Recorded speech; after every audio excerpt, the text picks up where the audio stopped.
welcome to episode 12 of Beyond Zero's podcast. Coming up, there wasn't any van available to come fetch me then to take me home because it's a real distance. So they had to take me home. Whilst they're taking me home, that guy was still following me. So he continued following you, this guy? Continued following me because he wanted to beat me up. Verbal abuse, physical abuse, emotional abuse, and financial abuse. And that's what I've gone through for 19 years. I could tell the world what this guy did to me. Afterwards, you know what? He had the audacity to send his friends, okay, I had a protective something against him to protect myself from him because he said wherever he gets me, he beat me. I felt stuck.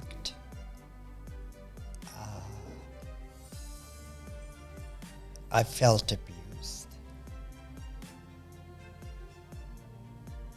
being misused, and all of that goes with it. The first police station were pretty much not as useful as they should be when they said there are no vents. I mean, you ended up reporting on the third day, you say? Yes, on the Thursday, on the Tuesday.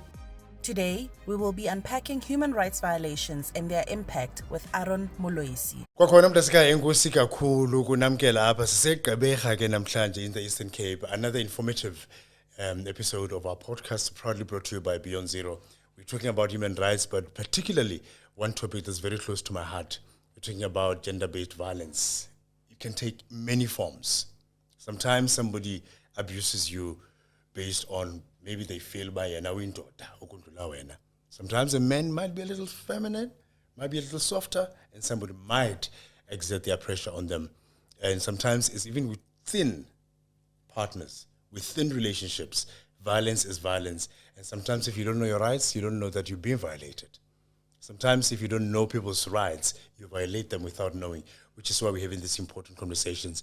If you've been in any situation that you don't understand, you can call our toll-free number, which is strictly anonymous as well. You're more than welcome to call us in, and then you ask for advice. We've got referral centers around the country, 0860038, 0860038. And you can also slide into our DMs on our socials, Beyond SA, Beyond Zero, across Facebook, Twitter, and Instagram. Some of them, you notice there is Beyond Zero SA. Just go in the inbox and you'll be able to speak to one of our wonderful team members who will help you wherever you are. I've got my wonderful guests here. Beautiful stories, by the way. I'll tell you why, in fact. But before that, let me start this side. Sithi sawubona kuzola kunjani? I'm good, thanks. Finally meet you. Good to meet you too. Okay, Uzola's from Beyond Zero. She's project officer under the human rights, one of the programs that Beyond Zero is administering to help you and I. Queen. Hi Aaron, how are you doing? Ek kan nie kla nie, hoe gaan dit? Jong mense kla nie altyd uitstekend, dankie. And of course the veteran, the legend, Miss World. Queen Oldre. Queen Original. Hoe gaan dit mevrou? Baie dankie.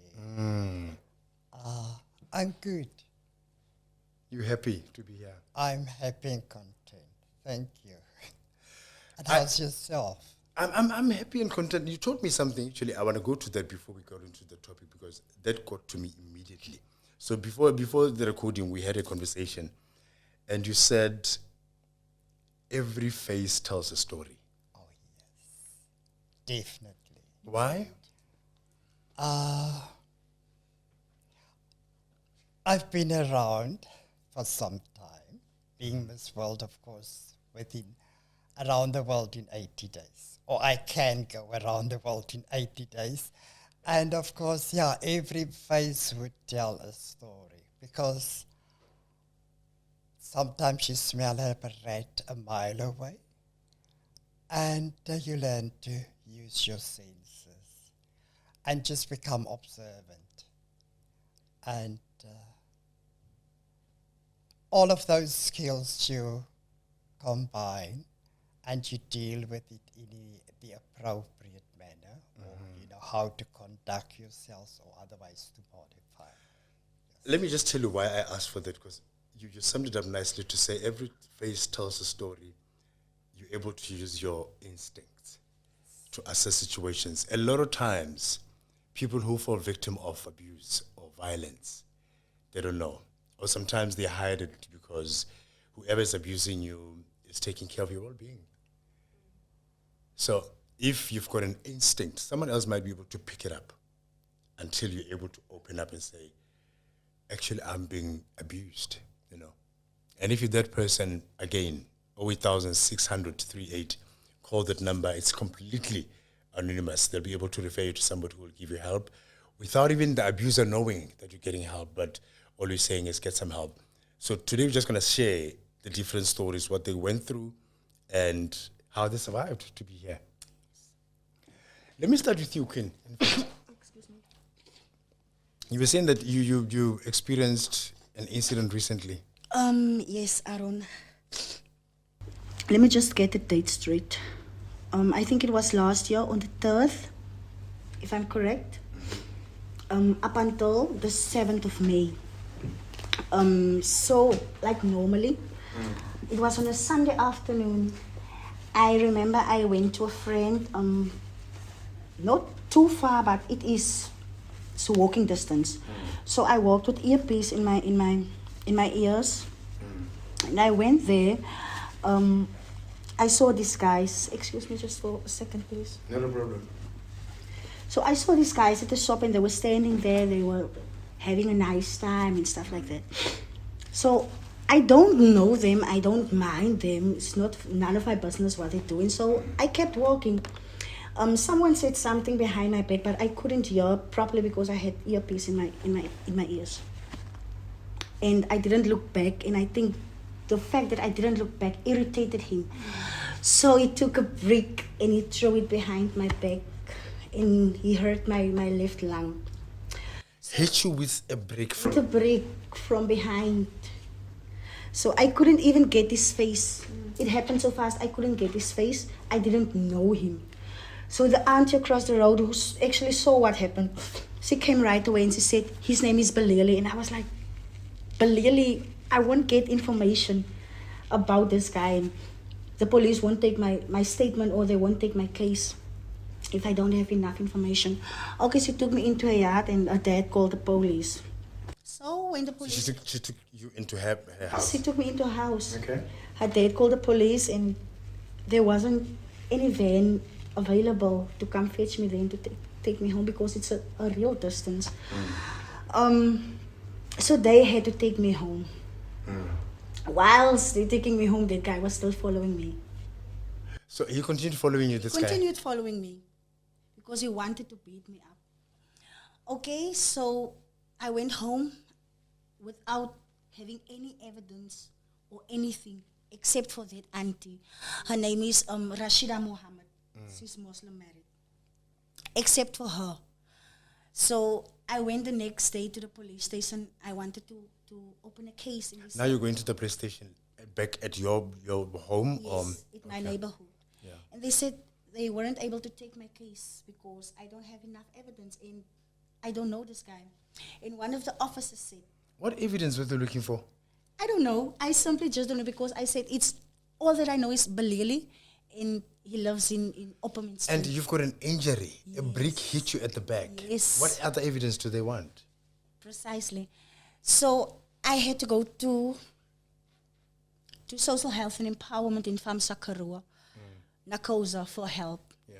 That was on the 3rd day. This happened on the Sunday afternoon. So the Monday, I couldn't get anything right. So the Tuesday, I went to Famsakarua and Social Health Empowerment. They took me to the police station. But first, before I went to them, I went to Facebook just to ask some questions for the people who were standing there. Do you know this guy? Where does he live?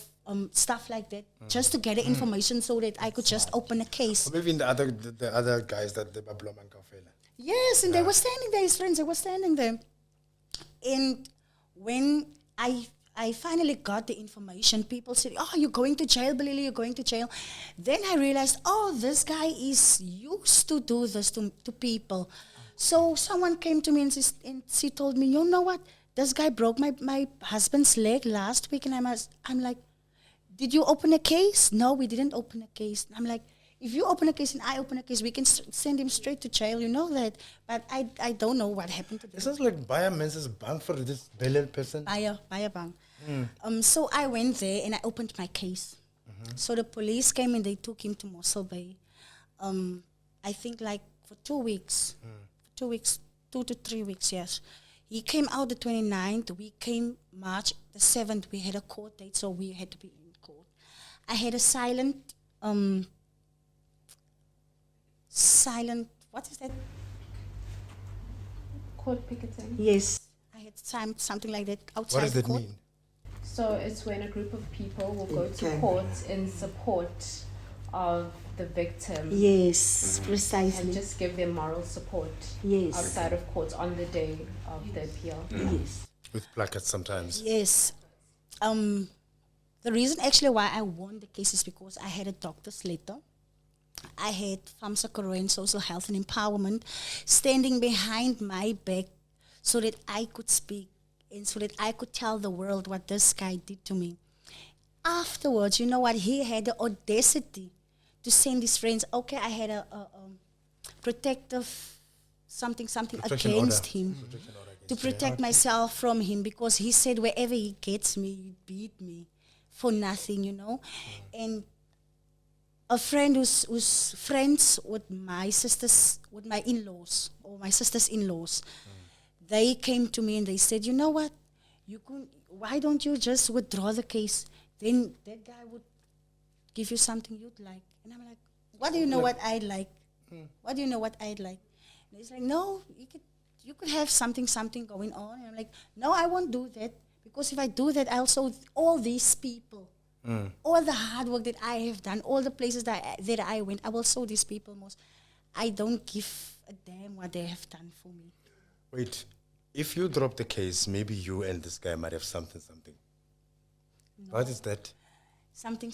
Okay, I will say it like the guy said to me. He said to me that guy would have sex with me.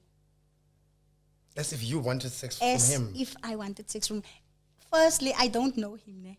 And the police asked me if there wasn't anything romantic between us.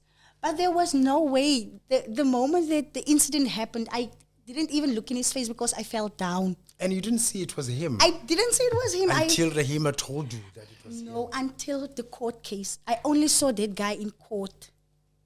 When I came in court and I asked the officer, didn't they call my name yet? And he asked me, what's my name? I said, Quentin Roy, because it's my real name, my birth name. And he said, no, someone never called you before. And this guy was sitting in front of me. I didn't even know it's him sitting there. I didn't know it's him sitting there. But luckily there were people around and we went into court. We heard what the judge said. And yeah. Was he But sentenced? yes, he was sentenced. But we have to appeal in court again. Okay, let's hold it right there. We'll come back. Zona kuningi okwenzakalayo. It sounds like this guy obviously is notoriously. Do you think the fact that even the in-laws of the sister, Queen, Mateguyena, no, maybe drop the case, nizobana something, ne? If ever kukhona ama community where abantu bathi no ungareport yabo mhlawumbe uzokushada or ungareport uzokunikeza imali, is that the problem that we're sitting with in this country though? It actually is. Even under our program, so we deal with a lot of beneficiaries with more or less similar, outcomes, or, you find that it's even their family members that are asking them to, drop the cases. That's what's shocking. Yeah, it's very shocking, to be quite honest. And sometimes people end up withdrawing for just other reasons, aside from being encouraged by their family members to drop their cases. Sometimes when you feel as if your court case is dragging on for quite some time, but yours, I don't think it dragged on for, such a long time. But I also think it's good that you actually went through with it. Besides, the people that were giving you moral support from the picketing as well. I think also just for yourself as an individual, your values as well, to say, you know what, I've been violated, and you just stuck with it. It's also just giving other, people out there courage to just go on with it. And also, you mentioned that the perpetrator was also very notorious in the community as well. But going back to your initial question about, sometimes, people pushing you to a stance of, withdrawing the case. I think it's also just a lack of knowledge as True, well. yeah. It definitely spirals down to a lack of knowledge, not being, well informed. Also Because I think, sorry to cut you off, I think people sometimes they take advantage of you because you don't know your rights. So they can force you to make a certain decision because you don't know your rights, you don't know where to go. And it sounds like you knew your rights. But before I come back to you about why you fought it, to eventually even go to court. Miss Wald, you had an incident as well recently. Ne? I beg your pardon. You had an incident as well. That's right. Mm. I would say that was more a gender-based domestic violence situation. What did gebeur? I actually, being Miss World, I've been around for a long time. So my parents actually died, and I've inherited the house from them because, like my mom used to say, a mother could have 9 children, but 9 children won't look after their mother. And you can go to any gay mother, a mother of a gay person, she'd tell you that that is her best child, that really looks after her, that she can take pride in, no matter on your sexual orientation. I mean, those what real mothers do. And they've been religious, very staunch religious people. And I looked after my mother and father, morally, financially, in and out. They've been my world. How many siblings do you have? We were 9, Okay. but it didn't take 9 children to look after them. Some of them, I mean, to us, it's a custom looking at your parents financially. And especially 9 children. I Can mean, imagine. looking back, they would have been better off. Now, what they did instead, oh, he is most there. The favorite. He will, contribute the most. It's like looking over my shoulder and just to, of course, they were comfortable with the idea that I'm not married, and I would contribute maybe the most, but that was not the norm. It was a personal matter. It was a personal choice. Yeah, Because it it's- does sound to me like you had a beautiful relationship with just your mother and you got much closer Yeah.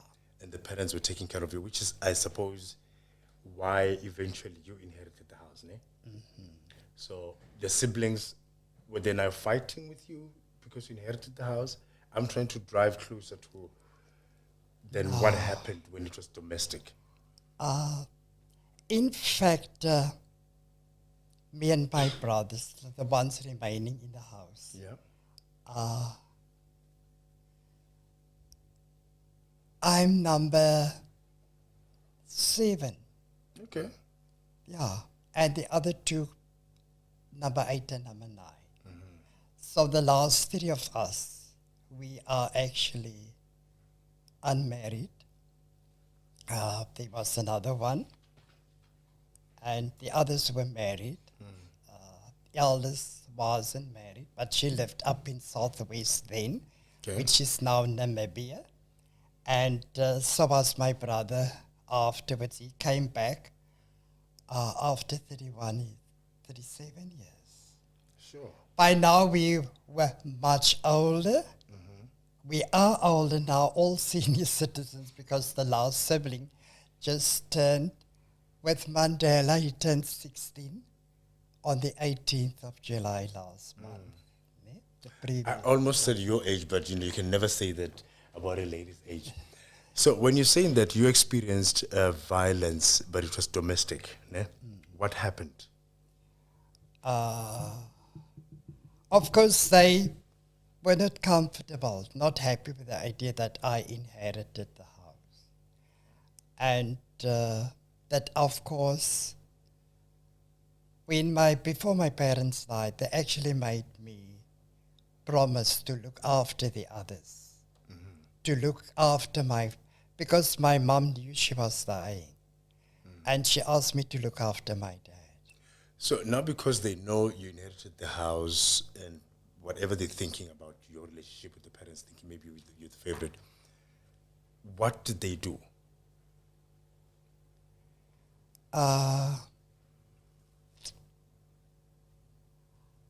Violation, verbal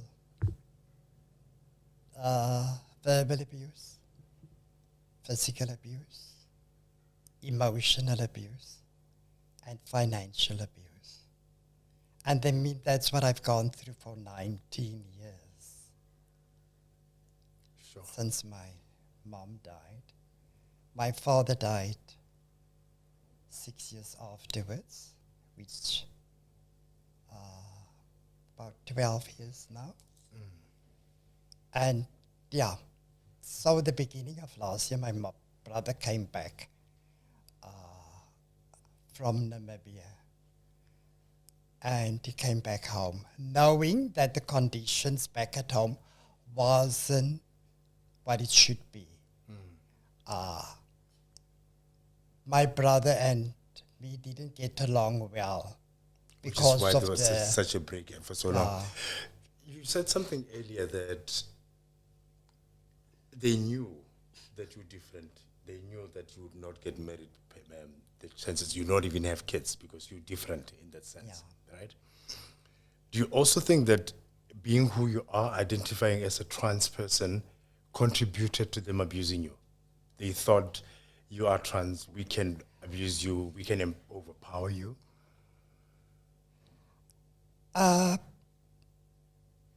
It did, but I didn't expect them. That's not the way we were brought up. As I said, we were brought up very religiously, very staunch, orthodox, and being in a closet, sort of like cloister cooker. And life actually turned out, and of course life doesn't work out the way you perceive it to be. And soon to come you get disillusioned and our dreams. Yeah. We can only wish and dream to have a specific kind of life, but we're not in control. You know this. How does it feel getting abuse from people that are supposed to love you and protect you? You did say that you didn't expect it from them. Maybe not to that extent, but I knew that they are capable of going down that way. And when they went down that way, how did that feel? I felt stuck.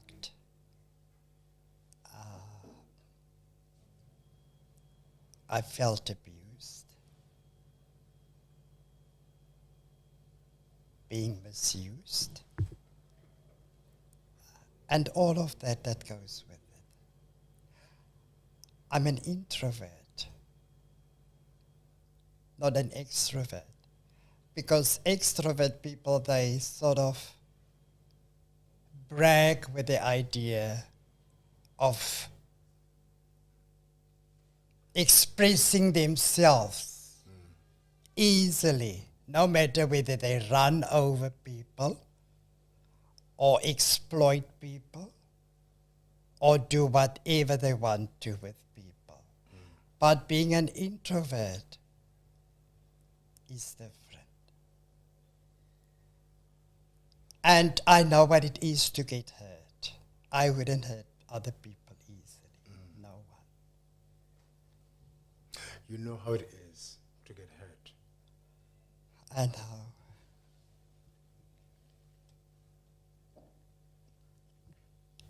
To get hurt and to be bullied. To have a low esteem, self-esteem. Not being able to express yourself. And I mean going through apartheid. You had a double apartheid. Not just because of the color of your skin, but because of your sexual orientation as well. Like, I'm quite surprised that even in this day and age, with our constitution, that guarantees our not special rights, but basic human rights. And making sure that no one is left behind, that she wasn't attended to the very first time she went to In this day and age. SAB, yeah, Yes. SABD, yeah. Whereas in my case, in apartheid, no ways, there was no such thing. Even if you come in, they would laugh at you, making joke of you, making a fool of you. That is the way of not having human rights. Which is why we've got organizations like Beyond Zero. I mean, they do amazing work. Amazing work. Every single time I get to learn more about what you guys do, I'm blown away. Particularly the hashtag Beyond Silence campaign. Ne? Miss World is mentioning it feels like double apartheid, where because of your sexual orientation, the color of your skin, wherever you are, how do we even begin to protect the human rights of the key population members? Firstly, just listening to your story, this is actually a very emotional topic. Yeah, because I just want to comment on how you were saying it was actually your siblings who have been violating, your basic human rights, one of which is you have a right to choose whatever identity, sexual orientation. There's quite a number of them, and they've violated not just one, but quite a number. And when it comes to GBV, in most cases, it's someone that you know. It's someone that you know very well, especially when it comes to, gender-based violence, yeah. So it's a very emotional, very close topic, I think, to everyone. Everyone can, relate. I think every, woman has had an experience in South Africa. So when you speak about it, feeling like double apartheid, during the apartheid era, we had no rights, especially as, the majority population. We were segregated. And now we come to SAPS, for example. We expect SAPS to be, the main people, protecting our human rights, regardless of our ethnicity or who we identify as. But in most cases, more often, they are the ones who are the perpetrators. So there's quite a long way to go, to be quite honest. But in summary, just answering your question, Aaron.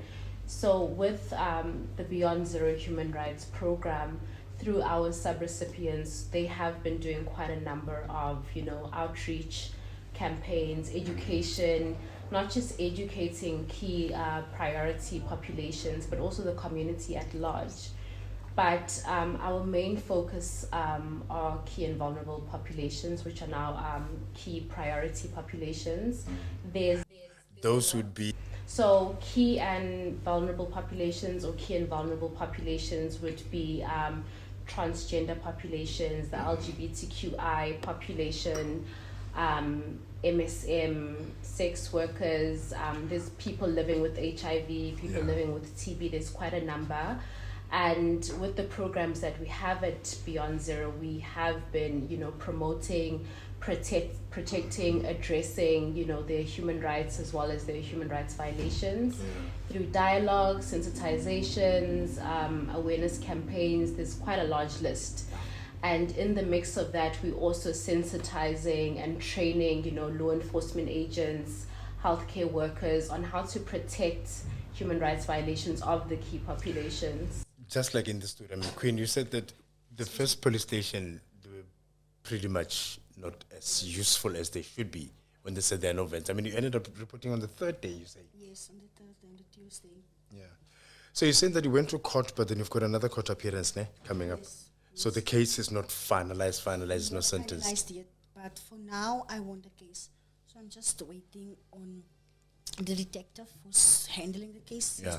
Let's not continue. I'll tell you why. Legally, we cannot go on into the case if it's not finalized for any platform. But I'm glad that you were strong enough to stand up and fight and get even all the support and the soldiers of the people. But I want to find out, how did you even know You know what? you could get such help? Yes, by Stark Musmezi. It was like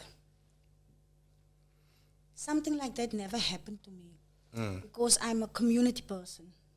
Okay. I'm very involved in my community. So I like to work with children and elderly people.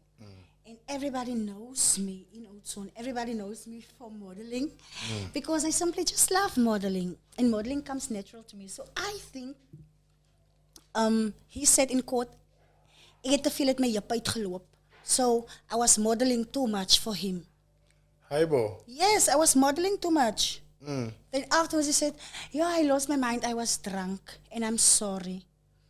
Okay. Making a joke of this whole thing. Imagine. But okay. So I said, no, I have the right to model. I have the right to do whatever I like to do, wherever I am. And I know my ground. I won't tumble. I won't crumble.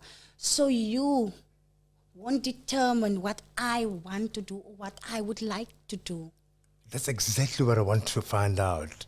How did you get to be so confident and know that you got those rights? Because someone else still out there can be confident and do whatever they do. But if they don't know their rights, they would not have gone as far as you did. How did you know? It's because I'm simply just queen. When I grow up, I loved two personalities. Did you know that? I love two personalities, and I recently wrote a book, like a script about it. So they almost like a role play. Yeah, split So personalities. they made a role play of that, of my life, almost like Cupid in the apartheid. There was Quentin and there was Queen. So Quentin was the one who's very shy and very silent. Oh. And Queen is the one with the confidence. Got you. Got you. Born Quentin, shy, introverted young boy who felt trapped in a girl's body. And when Quentin was born, Quentin didn't know anything about life. No. Then Queen. Then Queen came along. It was actually... That's very deep. My confidence, I actually... Quentin is transgender, by the way, but it's Queen. Now we're talking to Queen. Yes. So Queen was able to save the body that Yes. Quentin was born in as a trans woman now. Deep. So I actually gained my confidence in Cape Town a few years ago when I was at Chrysalis.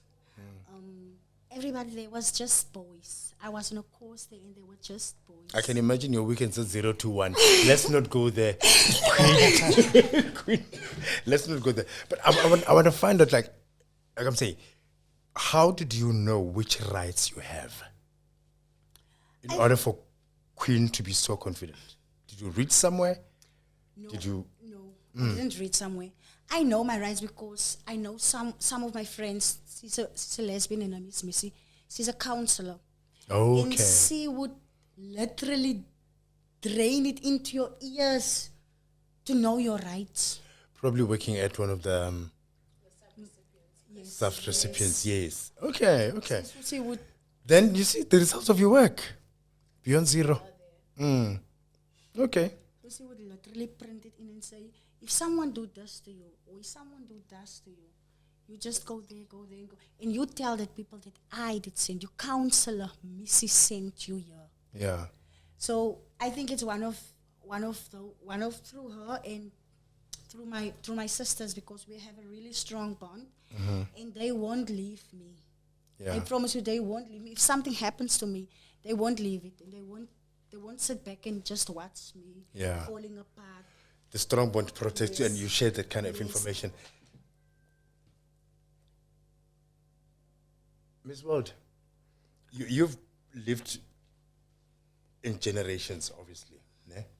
Do you think now the elderly, or even the key population like your transgenders, do you think people know their rights? If they don't know, what do you suggest, or how do you suggest we can make sure that people know their human rights?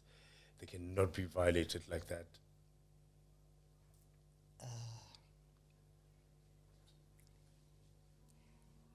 Fortunately, I've been down that avenue, the long road, the long walk to freedom. As I said, gone through apartheid, being part of the Soweto uprising when the whole of the country's schools were burning. I've been part of that. I've been into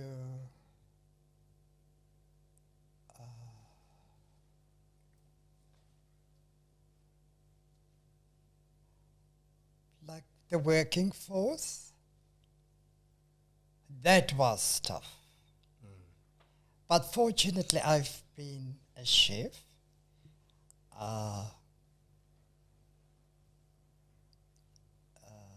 The guest industry, like nowadays they've got different hotel hospitality trade. yes, Yeah, hospitality nowadays they've got all these new and fancy names for all it. the stars in And it. yeah, trying to make us the makar. Yeah. Yeah, Because you're and like then of course I've also been working at one of the prime health resorts yeah. in the world, one of the world's best. So I you've seen actually it all. Seen it all, done it all, Yeah. been through it all, Uh-huh. shaking shoulders with the royals long time ago. Hey now. And come 94, Yeah. with the unpacking of the Constitution, the National Coalition for Gay and Lesbians were founded. So I was one of those very first founders. Then came ACID in Cape Town, organizations, Triangle, Exit. ACID. That's it. Okay. Yeah, it was association for, one of those exclusive white organizations. Oh. Yeah, boy. This was a long time ago, miss. Yeah, 94 it was Yeah, it was a in long time ago. existence, but it was disappearing. And then, of course, everything was new. The roads were all new roads. And yeah, even working force-wise, I've lost my job because of my sexual orientation. So I can imagine at the time, because I mean, obviously, a lot of people would be in the closet, not because they want to be in the closet. They're in the closet because they want to be protected. Yeah. They don't want to be known. They don't want to be seen. You've been pushing rights of the LGBTQ community for many, many years. But do you think in this day and age, like you were surprised that Queen is still experiencing this now in this day and age, those who are experiencing this kind of GBV, do you think they know their rights? Do you think if they don't know their rights, how can they be helped? They know their rights, but it's a matter of how they're conducting themselves. You remember when I first said it's like a recipe. You've got all the ingredients, but you should learn how to bake the cake. And I think it's in the baking where they lack. Number one is they don't acknowledge their seniors or like veterans, discriminating on them. They are old, not realizing that we were the ones that fought. We were the ones fighting, knowing exactly what should be in our constitution. Those handbag full of rights. So when I first came back to Oudtshoorn, I came with, I would wish my rights as a human being in the working force, sociably, going to a hospital, even going to SAPD. And because I've been through that mill. What can you say to somebody right now, maybe watching, somebody who's going through abuse by family members or a lover, and they don't know they're going through the abuse? What can you say to that person right now?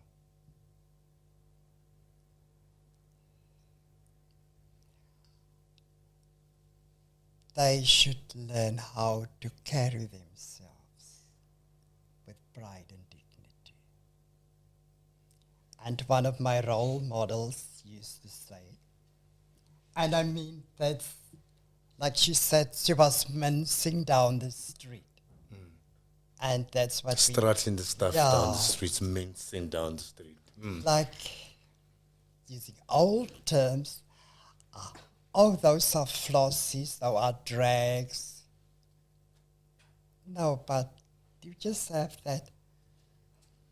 Sometimes, I mean, most of the times people forget. It's like what I reckon to my brothers also.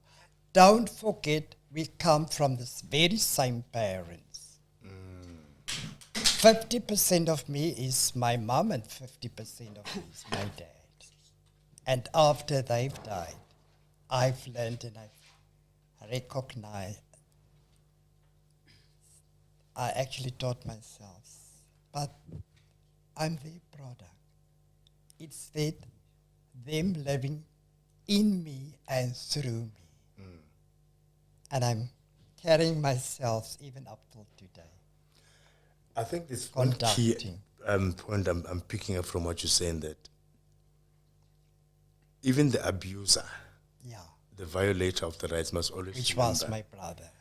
That Was my brother. you may be doing it, but at the end of the day, it's your blood. It's somebody supposed to love and protect.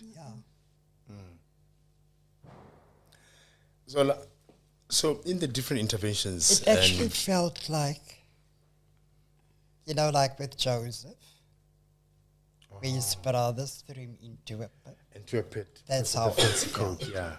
That's how it felt.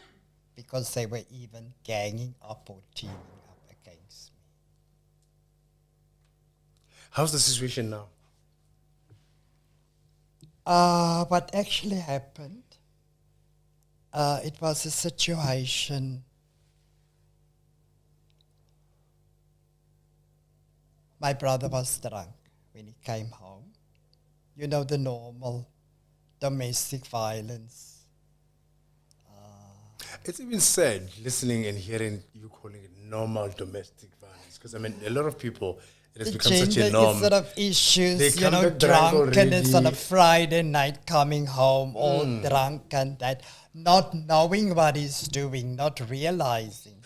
But unfortunately, in his case,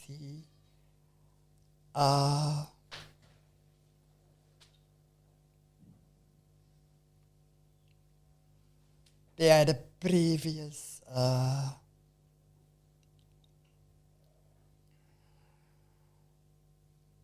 crime, was a murder crime when he was very young.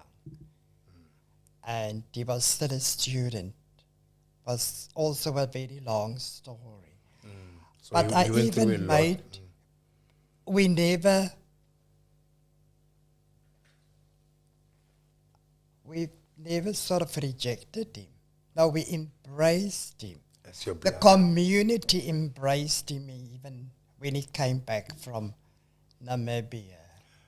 Now that he's doing this, abusing you, do you think he even realized how it makes you feel? I think he was very self-centered in that way. You didn't realize. And now, how are things? Coming out of this court on Thursday last week, today, I mean, like few days ago, he actually apologized. Because we both withdrew the case, even the inspectors investigating on the case both thought that it would be best that we should go into a mediation instead of, because it was a case for a criminal case for the regional court. Yeah, like what you said, because of blood. Yeah. So he It is apologized. a now. matter between brothers, which was, and I mean, coming from one of the, I wouldn't say prime families, but Decent families. I just want to know two things now to say. When you're saying that he came back and he apologized, ne? Because your brother's your blood. Did you forgive? I couldn't, not in that way. I actually forgave him. And of course, as I said, I made allowances, and we made as a family, all of our family, ever since he came out of prison. Oh, and then you all compromised. Yeah. Was 85. Okay. We were accommodating him. But then, that time, it wasn't correctional services. Correctional services. It's supposed to be correct. Yeah, bo. And that's where I saw the lack within him for the last couple of months that I've been through this abusive situation. Yeah. But thank you so much, Bayran Kiman, for sharing your story. It's not easy for a lot of people to share such personal details. But thank you. And whatever chance you get of helping someone else, giving them advice, please continue to do that. Continue to do that. Thank you. Queen, You're welcome. what do you want to say last? Last but least, I want to say to everybody out there watching the show right now, whenever you get violated, even if it's in your family, even if not in your family, please speak up, guys. Yeah. Because being violated and being silenced is no way to get up. It's like a dark hole. It will keep you there. If you stand alone, it will keep you there. Get yourself a platform that you can stand firm on. Get someone who's standing behind your back that you know that I can rely on. Build yourself, empower yourself. Yeah. And last but not least, please do love yourself. Yes, Thank very you. much so. Very much so. So, there can never be enough information. There can never be enough programs and activations. We will constantly and continue. Are there any other words that you want to add, or maybe any other specific things that you get to find out in your work on the ground with the community? So, yeah, like you said, there's never enough that can be done, but from what we are doing through the organizations the different sub-recipients that we have, it's making quite a lot of impact, a lot of social impact, a lot of social justice as well. I think it's also very good, to know that there are, people out there who are, seeking legal redress, and I think you should continue doing that. And also just being a voice for the voiceless as well. That's why we have the, whole hashtag Beyond Silence. It's to just go above and beyond your circumstances as well. Don't let your circumstances, define you. Don't let, the abuse or the situation you in, just take over you, as well. So I think, we do have a footprint in 8 different provinces as Beyond Zero, as the Human Rights Program, and the other programs that we are implementing. So I think, having said that, it's just to echo what you were also saying, Queen, is to reach out to the different organizations that are out there from Beyond Zero that are implementing the Human Rights Program. Report your human rights violations, regardless who the perpetrator is, even if it's, your sibling, it's a family member, it's a state official, and even though sometimes SAPS or correctional services is not doing that much, but I think with the programs that we do have, we are also trying to empower them in their own fields. We can't group all of them under one umbrella because there are a few, SAPS.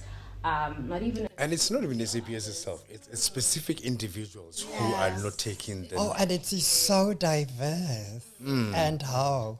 Yeah. So I think, just to summarize on what I was saying is just, please just continue reporting your violations and also just following up. That's right. It's actually a key priority for us as the Human Rights Program, is that just because you've opened, you've reported your human rights violation, it doesn't end there. We do assist you along the way up until your case has been closed.